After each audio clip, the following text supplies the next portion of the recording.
Olá, nesse bloco nós vamos dar continuidade ao nosso estudo da representação por condutas vedadas aos agentes públicos no processo eleitoral. Nós víamos no bloco anterior a oscilação da jurisprudência do TSE com relação a este inciso, a cessão de bens, a cessão de equipamentos em geral, bens móveis, imóveis, para benefício de candidato durante o processo eleitoral.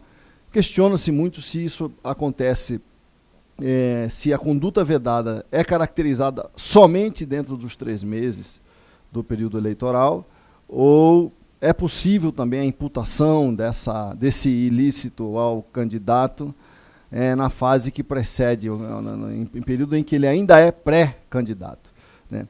A jurisprudência do TSE tem oscilado a esse respeito, mas, ora, assenta que é possível, como me parece lógico, né, a partir do momento que o sujeito é pré-candidato, o conveniente é que ele não se valha mais da sua condição de agente público para beneficiar a sua candidatura ou a candidatura que ele apoia dentro das eleições. Recentemente houve uma reunião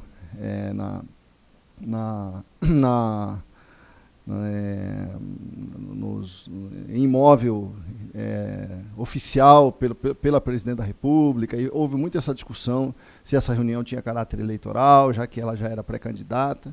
Mas a jurisprudência mais recente do TSE, existe jurisprudência no sentido contrário, dizendo que mesmo na condição de pré-candidato já é possível a imputação da falta ao agente público. Mas a jurisprudência mais recente é essa que nós temos aqui na tela, que diz que, diante da ausência de previsão expressa para a incidência do inciso 1 do artigo 73, a conduta deve ser praticada durante o período eleitoral, que são naqueles 3 meses que antecedem o pleito, né? Nos 3 meses que antecedem o pleito, quando se pode falar em candidatos. Essa jurisprudência oscila, esta é a mais recente, é a tendência atual do TSE, mas me parece que ainda é possível o Ministério Público, o entendimento do Ministério Público Eleitoral no sentido de que é possível essa imputação. Vários autores opinam nesse sentido, como Rodrigo Zillo e outros, mas esta aqui é a posição do TSE. A segunda hipótese de conduta vedada que nós temos aqui é o inciso 2 do artigo 73, que veda, né, ao agente público durante as eleições, durante o processo eleitoral, usar materiais ou serviços custeados pelos governos ou casas legislativas que excedam as prerrogativas consignadas nos regimentos e normas dos órgãos que integram. Veja bem, as casas legislativas conferem uma certa prerrogativa aos seus membros de usar correio, de imprimir material. Existe toda uma regulamentação a respeito desse tema em cada casa, nas assembleias legislativas, na Câmara dos Deputados, etc. O que a norma veda é que esse serviço seja posto, né, à disposição da candidatura do parlamentar, né. Este inciso aqui é uma norma, é uma regra que tem, uma das poucas regras que você pode identificar o nome e o endereço, né, desta norma. Essa norma foi criada por conta do famoso caso Humberto Lucena, que aconteceu no Senado Federal no ano de 1994. O Humberto Lucena presidia o Senado, consequentemente era presidente do Congresso Nacional. Em 1994, candidato à reeleição, ele mandou imprimir 130 mil calendários com a sua foto e com uma mensagem ao eleitorado da Paraíba, de onde ele veio, né, onde ele disputava a reeleição, e enviou esses calendários aos seus eleitores. 130 mil calendários. Por conta disso, o Ministério Público Eleitoral ajuizou uma ação de investigação judicial eleitoral em face do Humberto Lucena, imputando abuso de poder político por conta dessa prática. E inicialmente o Tribunal Regional da Paraíba, que examinou o caso, julgou improcedente aquela representação, aquela ação. E houve o recurso para o TSE e o TSE cassou a candidatura, o registro da candidatura de Humberto Lucena. Ele recorre ao Supremo e consegue concorrer, mesmo na condição, mesmo com o seu registro cassado, ele consegue concorrer, graças ao recurso extraordinário no Supremo. Ele consegue suspender os efeitos da decisão do TSE, mas depois o Supremo confirma a decisão do TSE e seu registro acaba por ser cassado. Esse é um julgado interessante, porque se você acessar o site do TSE, o TSE tem um link de julgados históricos. E ali, um dos julgados históricos é esse do TSE. Na época não existia esse inciso 2, houve aplicação das normas do abuso de poder político do artigo 22 da Lei 6490, da Lei Complementar 6490. Posteriormente, o presidente Fernando Henrique, eleito, acaba enviando um projeto de lei de anistia, anistiando o Humberto Lucena, e que, por conta disso, consegue se livrar dessa condenação. Mas fica registrado, graças a esse comportamento, foi criada esta norma, que reproduz exatamente isso. E eu queria que você observasse aqui, a regra diz assim, que o parlamentar não pode se valer de materiais ou serviços que excedam as prerrogativas consignadas nos regimentos. Aí fica a questão, quer dizer que se ele não exceder aquela cota que está à sua disposição, ele pode usar isso a serviço de sua eleição? Claro, nós entendemos que não. Mesmo que ele não pode usar o material da Casa Legislativa em hipótese alguma. Ainda que a lei diga isso, não seria compatível com o espírito da lei que procura preservar, porque o bem jurídico que se tutela aqui é a isonomia entre os candidatos. É óbvio que o candidato que dispõe desse privilégio vai ter uma vantagem a seu favor, já que ele não vai precisar gastar dos recursos de sua campanha, mas vai se valer dos materiais de serviços, desde que dentro da cota. Isso não é possível. Nós entendemos que feriria o princípio da igualdade que deve reger a relação entre os candidatos. Consequentemente, em hipótese alguma, ele pode usar materiais ou serviços para incrementar a sua candidatura no processo eleitoral. Outra hipótese, a hipótese de número 4, nós não vamos estudar todas as hipóteses, vamos centrar apenas em algumas, porque nossa ênfase é sobre a representação em si, não sobre as questões de direito material. Mas é importante que nós nos detenhamos em algumas hipóteses, a fim de que, a partir da compreensão delas, possamos definir bem como funciona o rito da representação das condutas vedadas aos agentes públicos. A hipótese número 4 é uma hipótese muito importante e que se repete muito nas ações propostas em relação aos candidatos, é fazer ou permitir uso promocional. É importante essa questão do uso promocional em favor de candidato, partido político ou coligação, de distribuição gratuita de bens, cestas básicas, serviços de saúde, serviços de caráter social, serviços de saúde, qualquer serviço custeados ou subvencionados pelo poder público. Essa norma deve ser lida em conjunto com o parágrafo 10 do mesmo artigo 73, que diz que no ano em que se realizar a eleição, fica proibida a distribuição gratuita de bens, valores ou benefícios por parte da administração, exceto nos casos de calamidade pública, de estado de emergência e, atenção, ou de programas. Em que hipótese que é possível a distribuição de bem? Programas sociais já existentes, autorizados em lei e já em execução orçamentária no exercício anterior, como, por exemplo, é o caso do Bolsa Família. O Bolsa Família se enquadra justamente nesta exceção que vemos aqui. É possível continuar a distribuição de bens. O Bolsa Família é um típico caso de distribuição de benefício, não é? mas se enquadra porque é um programa social autorizado em lei e já em execução orçamentária em exercícios anteriores, né? Caso em que o Ministério Público poderá promover o acompanhamento de sua execução financeira e administrativa. Veja bem, isso aqui acontece muito nas representações que chegam ao TSE. Há muitos casos de distribuição de material de construção, cestas básicas, moradia. Moradia não é uma distribuição gratuita, normalmente é um benefício porque trata-se de um financiamento a custo baixo, né? Mas muitas vezes se faz o uso promocional desse tipo de promoção. Caracteriza conduta vedada e pode implicar a cassação do registro e do diploma do candidato. Nós vemos aqui alguns casos, a visão, a interpretação do TSE dessa norma. Diz assim, para a configuração da conduta vedada tal, distribuição gratuita, etc., é necessário demonstrar o caráter eleitoreiro ou uso promocional em favor de candidato, partido político ou coligação. Às vezes acontece, por exemplo, na inauguração de um posto de saúde, o candidato vai, né, e faz uma promoção, faz um discurso.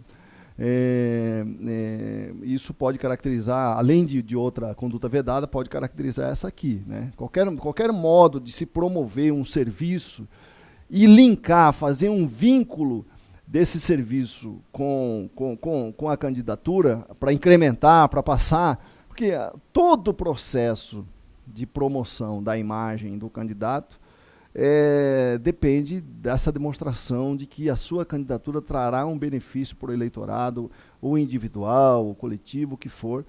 E é isso que a lei quer evitar, que a máquina pública, né, a estrutura da administração seja posta a serviço desse desvio de finalidade.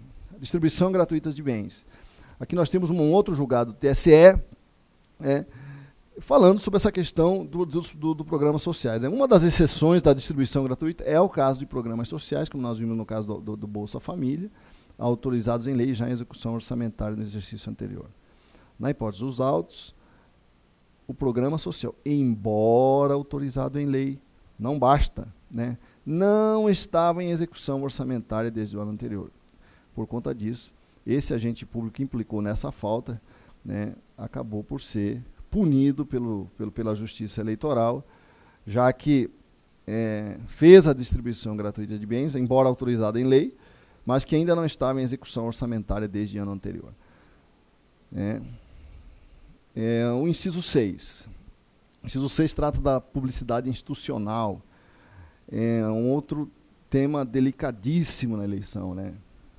A publicidade institucional acontece durante todos os anos em que o administrador está no poder. Quer dizer, durante 3 anos, ele promove a sua administração. É claro que a lei diz que essa promoção não pode ser pessoalizada, isso está claro no artigo 37, parágrafo 1º da Constituição. O artigo 37, parágrafo 1º da Constituição, deixa muito claro que a publicidade da administração, a publicidade dos serviços, tem que ter caráter informativo, educativo, né? Não pode ter um caráter promocional pessoal do administrador.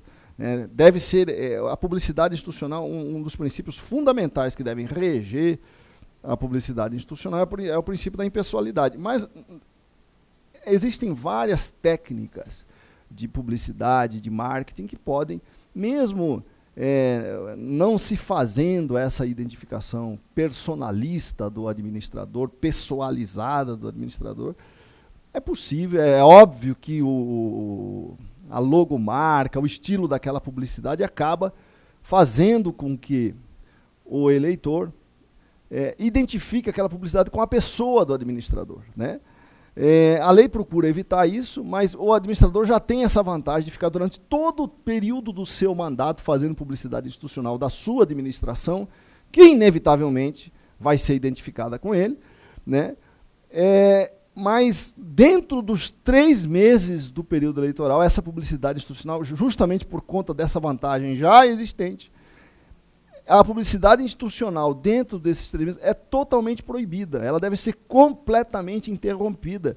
Ela não pode, mesmo que ela não tenha nenhum caráter pessoal, mesmo que ela o mais impessoal possível, ainda que seja uma publicidade impessoal, com cumprimento de todas as regras do artigo 37, parágrafo 1º da Constituição da República, durante os 3 meses ela não pode ser veiculada. É isso que diz aqui o inciso 6. Com exceção de propaganda de produtos e serviços que tenham concorrência no mercado, isto é, naquelas atividades em que o Estado faz o papel de uma empresa privada, né, é vedado ao agente público autorizar a publicidade institucional dos atos, programas, obras, serviços, etc., campanhas dos órgãos públicos federais, estaduais ou municipais ou das respectivas entidades da administração direta, salvo em caso de grave e urgente necessidade pública, assim reconhecida pela Justiça. Não basta que haja grave e urgente necessidade pública. Essa grave e urgente necessidade pública deve ser reconhecida pela Justiça Federal. Deve haver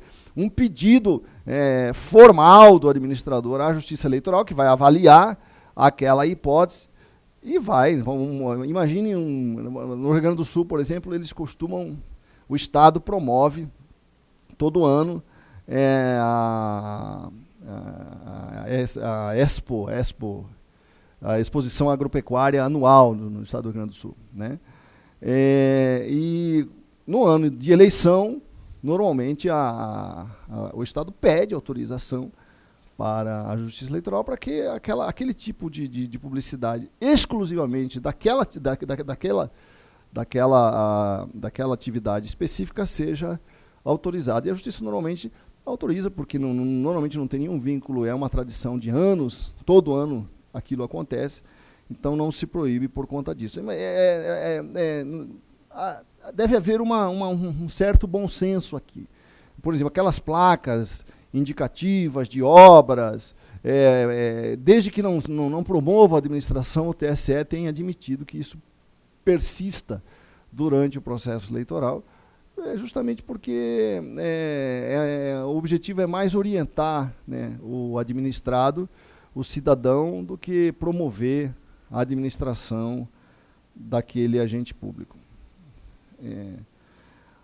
Vamos examinar aqui alguns casos, alguns precedentes do TSE a respeito desse tema. Diz aqui o TSE que no uso do símbolo, né, quando se vale de um símbolo da administração pública, uma logomarca, né, as cores, o estilo daquela propaganda, ou um slogan, o que for, né, que sempre identificou aquela administração, né, por meio de publicidade institucional, né, não pode ser adotado pelo candidato na campanha, né? Quer dizer, a similitude, a semelhança do símbolo do governo com o do candidato à reeleição na campanha eleitoral caracteriza conduta vedada, né, segundo o entendimento, e pode levar à cassação do registro ou do diploma do candidato, né?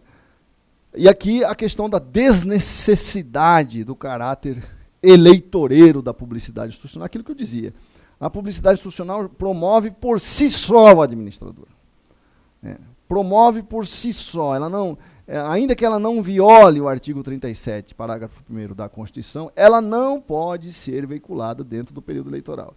É o que afirma o TSE nesse julgado que estamos vendo aqui. Esta Corte já afirmou que não se faz necessário para a configuração da conduta vedada tal que a mensagem divulgada possua caráter eleitoreiro. Basta que seja publicidade institucional. Justamente por isso, né, porque ela já tem esse caráter de promoção íncito, né. O inciso 7 fala aqui da questão das despesas com publicidades, né, que devem...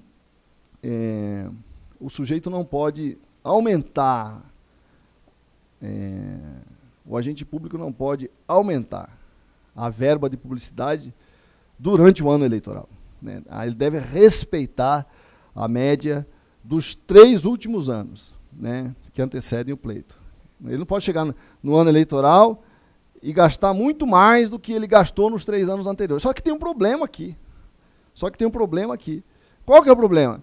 O problema é que ele pode, de uma certa forma, burlar esta norma, porque o período que antecede o processo eleitoral é de janeiro a junho. Ele pode concentrar os gastos daquele ano de janeiro a junho. Né? Uma coisa é você gastar, por exemplo, em 2013, 10 milhões de reais com publicidade institucional, durante todo o ano de 2013, e outra coisa é você gastar 10 milhões de reais, ou 9 milhões para disfarçar, né? Somente de janeiro a junho de 2014. É óbvio que ele está, de alguma forma, promovendo a sua administração, quando ele concentra num semestre, só no semestre que antecede o processo eleitoral, toda a sua publicidade institucional. O Ministério Público Eleitoral tem lutado para dizer que ele tem que manter essa média em relação ao primeiro semestre dos anos anteriores, mas encontra o óbice na própria redação da norma, e o TSE tem dito que a média do ano anterior, mesmo que ele concentre no primeiro semestre que antecede a eleição os gastos com publicidade, ele não cometeria nenhuma conduta vedada, o que me parece que vai contra o espírito da norma, mas essa é ainda a interpretação do TSE. Vamos superar o artigo 73, vamos para o artigo 74, que diz que configura abuso de autoridade a violação do artigo 37, parágrafo 1º da Constituição, quer dizer, aquela publicidade que promove a pessoa do administrador, mesmo antes do processo eleitoral. O processo eleitoral seria óbvio, mas antes do processo eleitoral, caso ele incida numa promoção da sua pessoa e com certo vínculo na futura candidatura que vai se cristalizar no momento da instauração do processo eleitoral, configura abuso de poder e pode levar à cassação do mandato. É isso que diz o artigo 74, né? A violação, que é a violação do princípio da impessoalidade na publicidade institucional, caracteriza abuso de poder, mesmo antes do processo eleitoral, né? O artigo 75 proíbe os showmícios, né? Nos 3 meses que antecederem as eleições, na realização de inaugurações, é vedada a contratação de shows artísticos pagos com recursos públicos. Leva a cassação do registro, aqui não há nem multa, é só a cassação do registro ou diploma. E o comparecimento, e o 77 se refere à inauguração de obra pública, né? Dentro dos 3 meses, nenhum candidato, antigamente apenas candidatos do Poder Executivo, a lei avançou, qualquer candidato hoje não poderá, desde 2009, nenhum candidato pode comparecer à inauguração de obra pública, né? Nós tivemos um caso no Rio Grande do Sul, em que havia 2 candidatos muito fortes no município de Novo Hamburgo, que é um município importante na região metropolitana de Porto Alegre.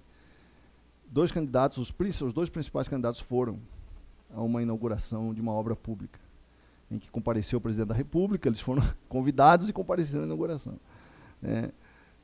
A candidatura dos 2 foi impugnada e os 2 foram cassados, né? Concorreram à eleição, um deles ganhou a eleição, mas como os 2 foram cassados, a eleição foi anulada, houve a necessidade de outra eleição, e na época, quem comete a falta que leva o candidato que dá causa à anulação da eleição não pode concorrer à nova eleição. Mas nesse caso eu opinei que, excepcionalmente, já que não houve uma malícia, tanto que os 2 compareceram a convite do presidente da República, a eleição, a inauguração de obra pública, excepcionalmente eles poderiam concorrer a uma segunda eleição, e houve uma nova eleição, eles concorreram, o TRE aceitou a nossa tese e foi possível que eles concorressem ao segundo pleito, né? Hoje em dia a jurisprudência do TSE tem mitigado a aplicação dessa norma, condicionando a uma certa relevância dessa participação do candidato na inauguração. Mas se ele está ali de forma imperceptível, não participa, não discursa, não sobe no palanque, etc., etc., não haveria, então, segundo o TSE, uma relevância que justificasse a única sanção que essa norma prevê. Essa norma não prevê multa, né? O que torna mais complicado aplicá-la, né? Porque a única aplicação possível é cassar o registro do sujeito, cassar o diploma, mas se o sujeito, se aquele ato público não beneficiou em nada a sua candidatura, aplicar cegamente essa norma não seria razoável. Então o TSE tem procurado fazer um juízo de ponderação para que a aplicação dessa norma seja racional, né, de acordo com a finalidade que a inspira. Vamos agora ao rito, vamos passar de que modo se processa esta representação do artigo 73 e seguintes da Lei 9.504, as condutas vedadas aos agentes públicos. Sempre que houver uma conduta vedada, né, a petição, a competência a petição inicial deve ser endereçada a um dos juízes auxiliares do TRE, que é um membro do TRE, conforme nós já referimos aqui. Quando um juiz auxiliar decide, quando um juiz auxiliar pratica qualquer ato jurisdicional dentro do processo judicial que versa sobre qualquer uma destas representações que estamos estudando, é o tribunal que está agindo. O juiz é órgão do tribunal. O juiz auxiliar não é um juiz de primeiro grau, né? É um juiz do tribunal e que funciona como um dos juízes do tribunal, né?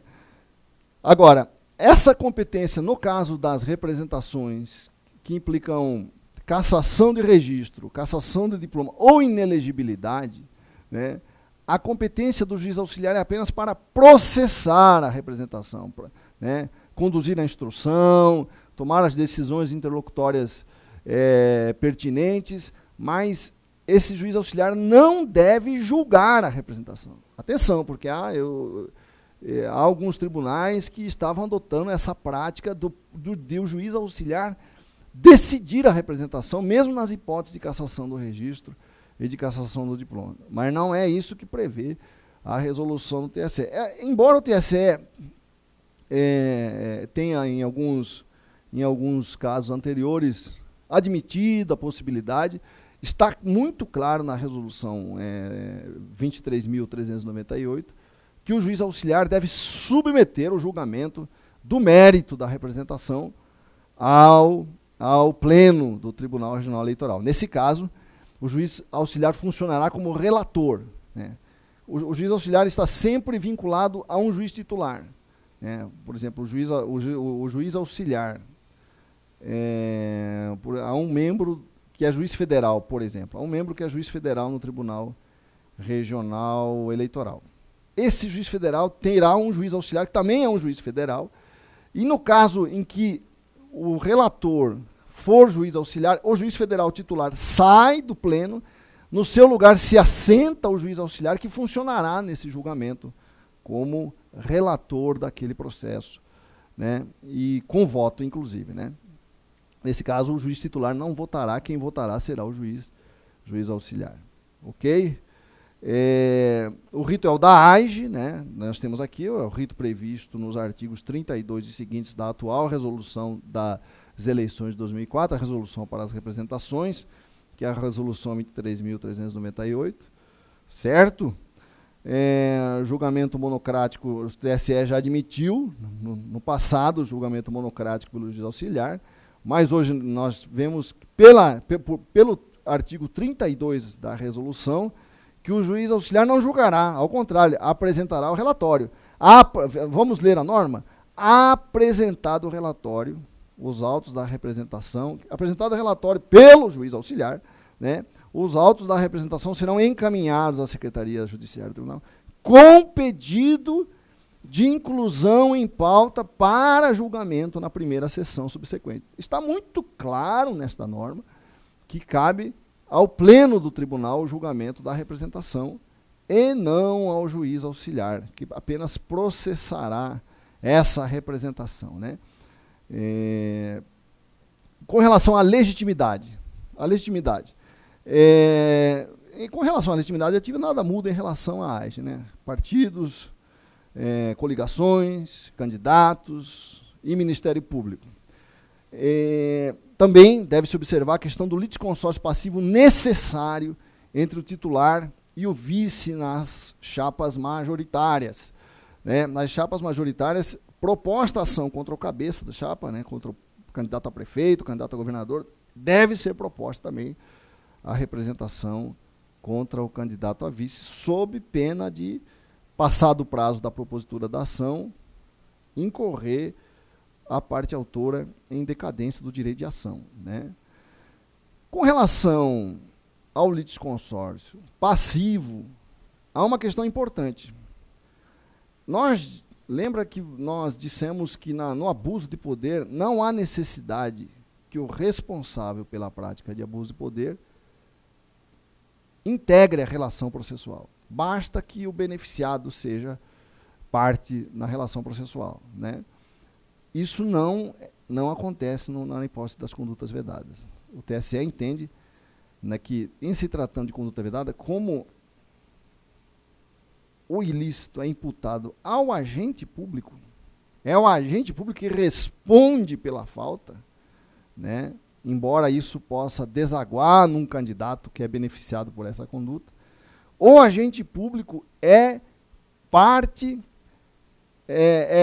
deve integrar necessariamente a relação processual. Diz aqui, no recurso ordinário, o TSE 169.677, de Roraima, que o agente público é litisconsorte passivo, justamente por isso, né? Você vai atribuir uma conduta ao agente público e ele não fará parte da relação processual. Isso não é possível. Pelo menos o principal.